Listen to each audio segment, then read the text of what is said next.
বিয়েতে মিষ্টি খেতে খেতে যখন সবাই ক্লান্ত, আমার ভাই কিন্তু ওর মিষ্টির প্রতি ভালোবাসাটা তখনও ছাড়তে পারেনি। এই দেখো না, ওর শাশুড়ি যখন ওকে বরণ করে মিষ্টিটা কেটে ওকে খাওয়াতে যাচ্ছিল, সেই সময় ও শাশুড়িকে বললো, না না কেটো না, গোটাটাই দিয়ে দাও।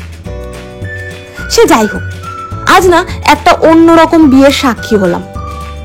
মানে আমরা কি দেখে থাকি যে বর এক জায়গায় দাঁড়িয়ে থাকে, বউ পান পাতায় মুখ ঢেকে তাকে পিঁড়িতে করে এনে বরের চারিদিকে 7 পাক ঘোরানো হয়। এখানে কিন্তু ব্যাপারটা একটু অন্যরকম ছিল। মানে বরকে এখানে এক জায়গায় বসানো হলো, তারপরে একটা কাপড় দিয়ে তাকে পুরো ঢেকে দেওয়া হলো চারিদিকে, আর বউ হেঁটে হেঁটে তাকে 7 পাক ঘুরলো। হাতে ছিল ফুল, একবার করে ফুল নিয়ে সে ঘুরছে, ঘুরে বরের পায়ের কাছে রাখছে, আবার হাতে ফুল নিয়ে ঘুরে বরের পায়ের কাছে রাখছে। তো ব্যাপারটা কিন্তু একটু ইউনিক লেগেছে আমার। এরপরে মালা বদল হলো, সেটাও দুজনে দাঁড়িয়েই হয়েছে, আর তার মধ্যে আমাদের মস্তি মজাক তো রয়েইছে।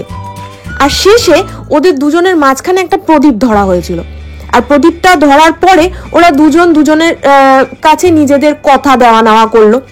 তারপরে তো বিয়ের পিঁড়িতে বসা। তো আমার লাইফে কিন্তু আমি এরকম বিয়ে প্রথম দেখলাম। তোমরা কি কেউ দেখেছো?